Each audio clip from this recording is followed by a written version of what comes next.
Welcome back to Finance Empire, real life stories. Before we begin today's story, I want you to imagine something very real. Imagine finally building a peaceful life with the person you love. A warm apartment, quiet mornings, shared dreams. Maybe not perfect, but yours. And then one day you realize the biggest threat to your marriage isn't money, work, or strangers. It's family. The people who say they love you the most suddenly start controlling every decision you make. They enter your home without asking. They criticize your choices. They make you feel guilty for wanting privacy. And little by little, your home stops feeling like your home. Today's story is called The In-Law Ultimatum. And trust me, this is one of the most emotional and realistic stories we've ever explored on this channel. As always, while you listen, pay close attention to the conversations because you'll learn powerful English phrases about family conflict, emotional pressure, boundaries, respect, and standing your ground. And while you listen, ask yourself one important question. How far should family be allowed to interfere in your marriage? The soft glow of the morning sun stretched across the kitchen tiles, while Sarah slowly poured coffee into 2 mugs. It was one of those rare, peaceful Saturdays where the world felt quiet. No alarms, no meetings, no stress, just silence. Mark sat at the table, scrolling lazily through his phone, while Sarah buttered toast beside him. For a few brief minutes, life felt calm. Then came the sound. The metallic click of a key turning inside the front door lock. Sarah froze instantly. Mark looked up in confusion. A second later, the door swung open. "Surprise!" Evelyn shouted cheerfully while stepping inside carrying 2 bakery boxes. "We brought pastries." Arthur walked in right behind her like he owned the apartment. Sarah's stomach tightened immediately. No call, no text, no warning. Just another invasion disguised as kindness. Evelyn placed the pastry boxes on the counter before immediately opening cabinets. "Oh dear," she sighed dramatically. "You still keep your plates here? That makes absolutely no sense." Sarah forced a smile so tight it almost hurt. "It works for us," she replied quietly. Arthur laughed while taking off his coat. "Young people always think they know best." Mark rubbed his forehead awkwardly. "Mom, Dad, it's barely 8 in the morning." "Oh, stop acting shocked," Evelyn replied. "We're family. Families don't need appointments." Sarah looked down at her coffee mug because she knew if she looked directly at Evelyn, her frustration would show immediately. The spare key, that stupid spare key, had become the centre of everything. When they first moved into the apartment, giving both sets of parents a key had felt responsible, mature, safe. It was supposed to be for emergencies only. A fire, a flood, a forgotten stove, not random Saturday inspections. Evelyn began wiping crumbs off the counter with visible disapproval. "You know, Sarah, if you cleaned as you cooked, the kitchen would stay organised." Mark stayed silent. That silence hurt Sarah more than the comment itself. Because every time his parents crossed a line, Mark tried to avoid conflict instead of stopping it. And Evelyn knew it. That was why she kept pushing. Arthur sat heavily at the table and opened the pastry box. "You kids work too much," he announced. "This apartment doesn't feel properly cared for anymore." Sarah finally looked up. "We both work full-time." Evelyn gave a small dismissive wave. "That's no excuse for disorder." The room filled with a heavy tension that no one acknowledged out loud. Sarah realised something terrifying in that moment. This wasn't just annoying behaviour anymore. It was control. And little by little, it was changing the atmosphere of their marriage. Later that afternoon, after Mark's parents finally left, the apartment felt emotionally exhausted. Sarah stood silently in the kitchen, loading dishes into the dishwasher with sharper movements than necessary. Mark leaned against the doorway. "They mean well," he said carefully. Sarah laughed softly, but there was no humour in it. "Do they?" Mark sighed. "They're just old-fashioned." "No, Mark," Sarah replied, turning toward him. "Old-fashioned is bringing homemade soup when someone is sick. Walking into our apartment without permission is disrespectful." Mark looked uncomfortable immediately. "You know how my mom is." "And that's the problem," Sarah answered quietly.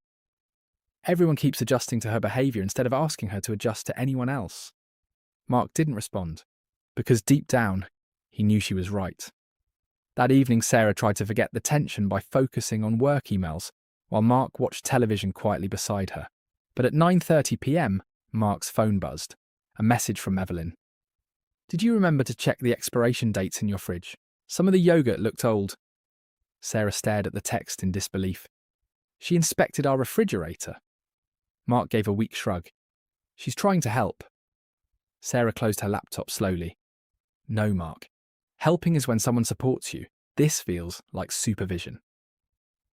For the first time all day, Mark looked genuinely troubled. The next few weeks only made things worse. Evelyn began appearing randomly during weekdays. Sometimes she brought groceries they didn't ask for. Sometimes she criticised the furniture arrangement. Sometimes she simply sat in the apartment for hours, making comments about everything Sarah did. One Tuesday evening, Sarah arrived home exhausted after a difficult meeting at work. She opened the apartment door and immediately smelled lavender cleaning spray. Evelyn was vacuuming the living room. Sarah stopped walking. "What's happening?" Evelyn smiled proudly. "I decided to help. Honestly, this carpet needed attention." Sarah looked around in shock. Their private bedroom door was open. Laundry baskets had been moved. Kitchen drawers were reorganised. Someone had touched nearly every part of their home, without permission. Mark entered from the balcony, carrying grocery bags. "Oh, good, you're home," he said nervously. Sarah stared at him. "You knew about this?" She offered to help clean. Sarah's voice dropped dangerously quiet. "So you gave her permission to go through our apartment?" Evelyn interrupted immediately. "Sarah, there's no reason to sound upset. I'm helping you because clearly you're overwhelmed." That sentence landed like a slap. Sarah felt anger rise through her chest. "I'm overwhelmed because I work all day and come home to find someone invading my privacy." The room went silent. Arthur lowered his newspaper slowly. Evelyn's expression hardened. "Invading?" she repeated coldly. "After everything we do for you?" Mark stepped forward quickly. "Okay, let's calm down." But Sarah was already emotionally shaking. "No, Mark, we are not calming down anymore. Your parents have keys to our apartment, opinions about our jobs, our furniture, our schedule, our food, and apparently now our laundry too." Evelyn crossed her arms. "We are family." Sarah nodded slowly. "Family should respect boundaries." Arthur scoffed loudly. "In my day, wives appreciated help instead of turning everything into drama." Sarah looked directly at Mark, and what hurt most wasn't Arthur's comment. It was the fact that Mark still looked torn between defending his wife and protecting his parents' feelings.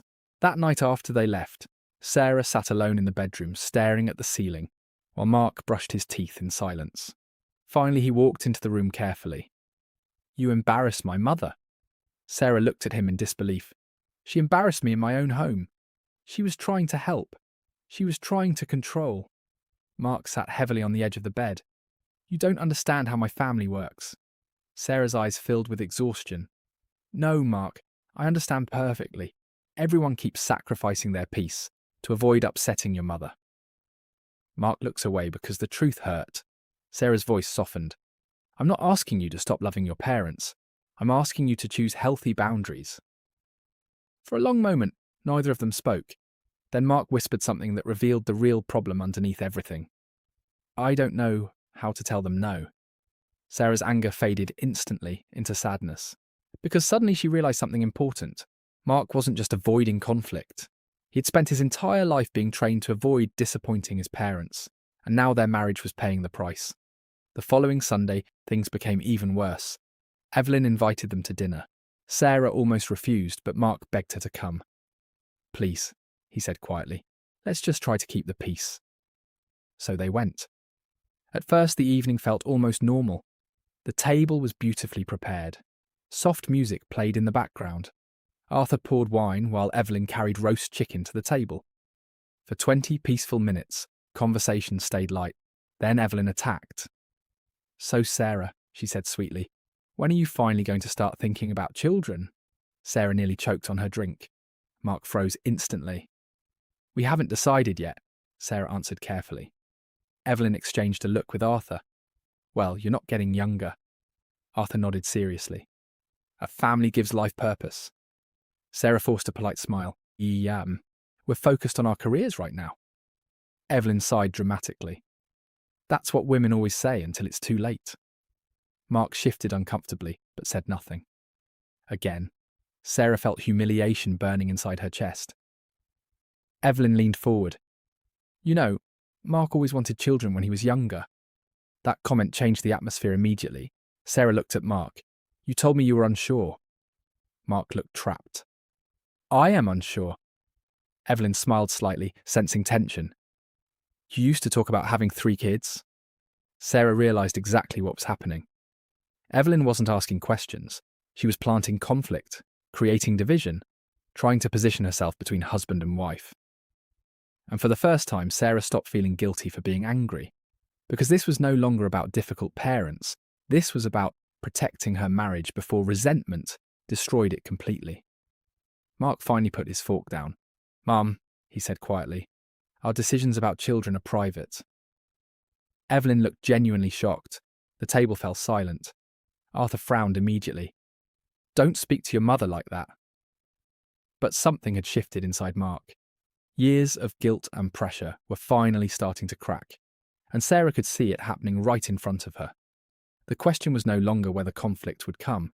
The question was how explosive it would become when it finally arrived. And in the next part of this story, everything changes. Because the spare key becomes a weapon, the silence turns into emotional warfare, and Mark is forced to choose between the family that raised him and the marriage that might not survive without boundaries. If today's story felt real to you, you're not alone. And before you leave, tell me honestly in the comments, should parents always have access to their children's home after marriage? Or should boundaries come first? Keep listening, keep learning, and I'll see you in part 2. That night, after returning home from dinner, neither Sarah nor Mark spoke much during the drive back. The city lights flashed across the windshield while quiet tension filled the car, like thick smoke. Mark kept both hands tightly on the steering wheel, his jaw tense, his eyes fixed on the road ahead.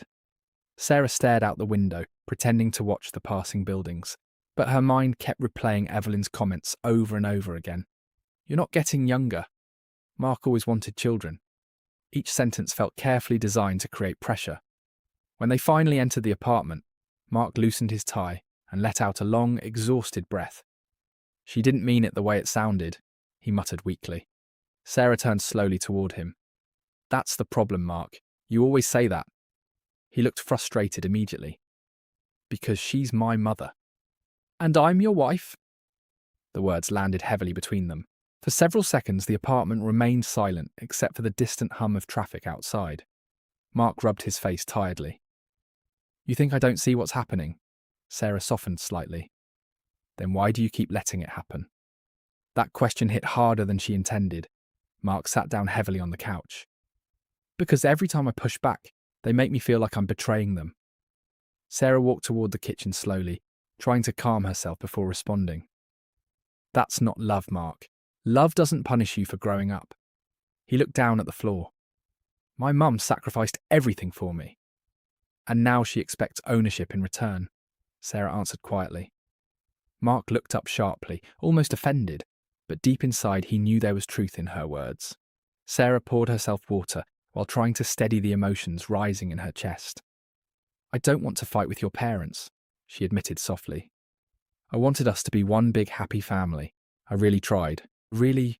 Mark nodded slowly. I know. But every time they criticize me and you stay silent.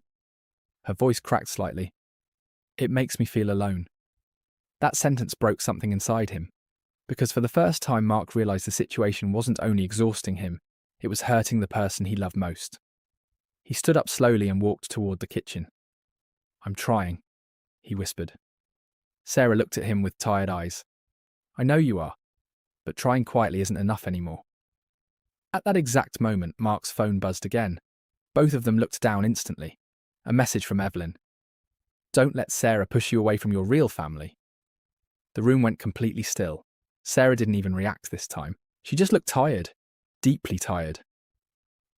Mark stared at the message for several long seconds before locking the screen, and for the first time in his life, instead of defending his mother, he looked ashamed. She shouldn't have sent that, he admitted quietly. Sarah gave a painful little smile. But she did. Outside, rain began tapping softly against the windows, while silence settled across the apartment again. But this silence felt different. Not peaceful. Not calm. It felt like the quiet moment before a storm finally breaks. Mark sat beside Sarah at the kitchen table and buried his face in his hands. "I honestly don't know how to fix this." Sarah reached for his hand gently. "You fix it by deciding what kind of husband you want to be." He looked at her slowly. "And what if they hate me for it?" Sarah squeezed his hand softly. "Then at least your marriage survives." Those words stayed in Mark's mind long after they went to bed that night, because deep down he was beginning to understand something painful but necessary. Sometimes growing up means disappointing the people who refuse to let you grow. And sometimes the hardest battles are not against strangers. They are against the guilt that family uses to keep control. But Mark still didn't realise how far Evelyn was willing to go. And in the next part of the story, the emotional pressure becomes something far more dangerous than criticism or guilt. It becomes an ultimatum that threatens to tear the entire family apart.